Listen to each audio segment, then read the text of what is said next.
Super star Mahesh Babu movie సంక్రాంతికి వస్తుందంటే ఆ సినిమాపై ఓ స్థాయి అంచనాలు ఉండడం సహజం. మహేష్ త్రివిక్రమ్ కాంబోలో హ్యాట్రిక్ సినిమాగా తెరకెక్కిన గుంటూరు కారం కూడా అంతే అంచనాల నడుమ ప్రేక్షకుల ముందుకొచ్చింది. మరి మాస్ కల్ట్ అన్న రేంజ్లో ప్రమోషన్స్ జరిగిన ఈ మూవీ అంతే స్థాయిలో ఉందా? ఆ అంచనాలను అందుకుందా లేదా? పండక్కి సూపర్ స్టార్ ఫ్యాన్స్కి మాస్ హిట్ దక్కిందా లేదా అనే విషయాలను ఈ రివ్యూ ద్వారా తెలుసుకుందాం.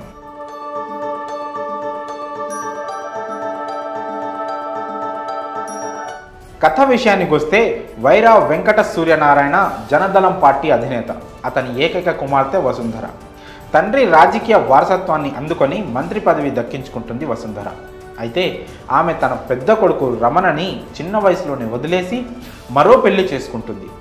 అలాంటి వెంకట సూర్యనారాయణ కుటుంబానికి 25 ఏళ్ల తర్వాత రమణతో ఓ అవసరం ఏర్పడుతుంది. అది కూడా తమ కుటుంబ రాజకీయ భవిష్యత్తు కోసం. అమ్మ ప్రేమకి నోచుకొని రమణ ఆ కుటుంబ అవసరం తీర్చాడా లేదా? ఆ క్రమంలో తల్లి ప్రేమని తిరిగి దక్కించుకున్నాడా లేదా? ఈ క్రమంలో రమణకి పరిచయమైన అమ్ము ప్రేమని ఎలా సాధించాడు అన్నదే గుంటూరు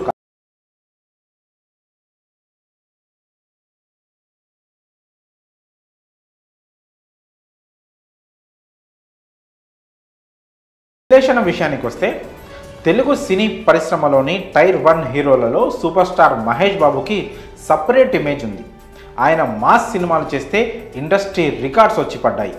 ఇలాంటి హీరోని ఈ మధ్యకాలంలో మాస్గా చూపించడం దర్శకులు మర్చిపోయారు. దీంతో ఫ్యాన్స్ అంతా గుంటూరు కారం మూవీపై చాలా అంచనాలు పెట్టుకున్నారు.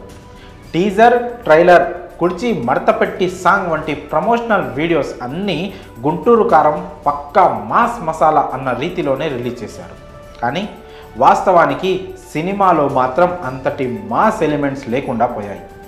ఓ పక్క గుంటూరు మాస్ కుర్రారి క్యారెక్టర్ని పక్క తెలుగు సీరియల్లో పెట్టి తీస్తే ఆ అవుట్పుట్ ఎలా ఉంటుందో గుంటూరు కారం సినిమా అలా తయారైంది. ఇది పక్క గురూజీ పెన్ నుండి వచ్చిన అత్యంత బలహీనమైన కథ వల్ల జరిగిన డ్యామేజ్ అని మొహమాటం లేకుండా చెప్పుకోవచ్చు. త్రివిక్రమ్ సినిమాల్లో ఎమోషన్స్కి పెద్దపీట ఉంటుంది. కాకుంటే ప్రతిసారి ఒకే రకమైన కథతో ఆ మ్యాజిక్ రిపీట్ చేయొచ్చు అనుకోవడం నిజంగా అమాయకత్వం అవుతుంది. కాన్ఫ్లిక్ట్ పాయింట్ని లైటర్ వీన్లో టచ్ చేసి త్రివిక్రమ్ స్టోరీ ఓపెన్ చేసిన విధానం బాగుంది. అక్కడి నుంచి రమణ క్యారెక్టరైజేషన్ ఎంట్రీ కావడంతో గుంటూరు కారం టేకాఫ్ అద్భుతంగా జరిగిందన్న ఫీలింగ్ కలుగుతుంది. అయితే అక్కడి నుంచి కథ ముందుకి నడవకుండా రమణ క్యారెక్టరైజేషన్ని ఎస్టాబ్లిష్ చేసుకుంటూ పొంతనలేని అతకని సీక్వెన్స్లతో నీరసం తెప్పించే స్క్రీన్ ప్లేతో కథ నెమ్మదిగా సాగుతూ పోతుంది. ఈ గ్యాప్లో అసలు ఎమోషన్ లేని లవ్ ట్రాక్ ఆడియన్స్ కళ్ళకి కనువిందుగా కనిపించినా ఒక్క సన్నివేశంలో కూడా మనసుని హత్తుకోకపోవడం మరో మైనస్. ఫస్ట్ హాఫ్లో మిస్ అయిన ఎమోషన్స్ సెకండ్ హాఫ్లో అయినా హైలైట్ అవుతాయా అనుకుంటే ఇక్కడ కూడా ఆడియన్స్ ఓపిక పట్టక తప్పదు. ముఖ్యంగా ఒక్కో సీక్వెన్స్ 10 నుండి 20 నిమిషాల పాటు సాగుతూ ప్రతి చోట సీరియల్ చూస్తున్నామా అన్న ఫీలింగ్ కలిగేలా చేస్తుంది. ఈ క్రమంలో అక్కడక్కడ రమణ క్యారెక్టరైజేషన్ వల్ల కామెడీ వర్కౌట్ అయినా కథా కథనం లేని ఈ సినిమాని మరో స్థాయికి తీసుకెళ్ళలేకపోయింది. ఎప్పుడైతే రమ్యకృష్ణ పాత్రకి వెయిట్ పెరుగుద్దో అక్కడి నుంచి గుంటూరు కారం సరైన ట్రాక్లోకి వచ్చినట్టు కనిపిస్తుంది. కాకుంటే అప్పటికే జరగాల్సిన నష్టం జరిగిపోవడం, ఎలాంటి నెక్స్ట్ లెవెల్ ఎక్స్పీరియన్స్ ఇవ్వని క్లైమాక్స్ కారణంగా గుంటూరు కారం పూర్తిగా చప్పబడిపోయింది. నటీనటుల పనితీరు విషయానికి వస్తే గుంటూరు కారం సినిమాని దర్శకుడు త్రివిక్రమ్ని మహేష్ బాబు 100కి 200% నమ్మేశారు. తన ఫ్యాన్స్ ఆకలి తీర్చేలా తను ఓ పక్క మాస్ మసాలా సినిమాలో నటిస్తున్నాను అన్న నమ్మకంతో ప్రాణం పెట్టి నటించారు. ముఖ్యంగా గుంటూరు స్లాంగ్లో Mahesh dialogue delivery, energy, look, acting అన్నీ అన్మ్యాచబుల్. కేవలం రమణ క్యారెక్టర్కి మహేష్ పూర్తి న్యాయం చేశాడు కాబట్టే గుంటూరు కారం కాస్తైనా ఘాటెక్కింది. ఇక మహేష్ తర్వాత ఈ సినిమాలో చెప్పుకోవాల్సింది వెన్నెల కిషోర్ క్యారెక్టర్ గురించి. సినిమాని బతికించడానికి వీరిద్దరూ చాలా వరకు కష్టపడ్డారు. ఇక ప్రకాష్ రాజ్, రావు రమేష్, మురళీ శర్మ, ఈశ్వరీరావు, జగపతి బాబు, సునీల్ వంటి నటులు అంతగా మెరవలేకపోయారు. ముఖ్యంగా కథలో ఎంతో కీలకమైన రమ్యకృష్ణ పాత్రకి అసలు స్క్రీన్ స్పేస్ లేకుండా పోయింది.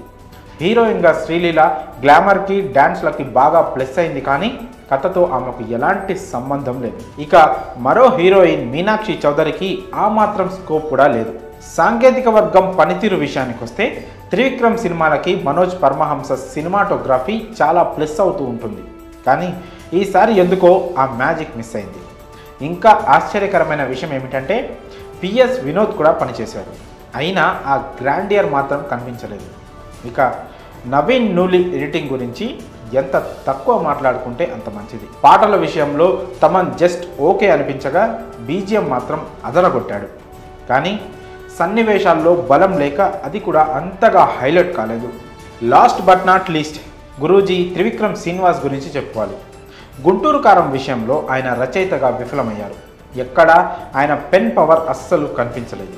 ఈ ప్రభావం మిగతా అన్ని క్రాఫ్ట్స్పై పడింది, ఆఖరికి గురూజీ డైరెక్షన్పై కూడా. ఇక నిర్మాణ విలువల పరంగా వేలెత్తి చూపించడానికి ఏమీ లేదు. ఈ సినిమాకు ప్లస్ల విషయానికి వస్తే రమణ క్యారెక్టరైజేషన్, మహేష్ బాబు నటన, ఎనర్జీ, లుక్, శ్రీలీల అందం, డ్యాన్స్, వెన్నెల కిషోర్ సినిమాకి ప్రధాన బలం అని చెప్పొచ్చు.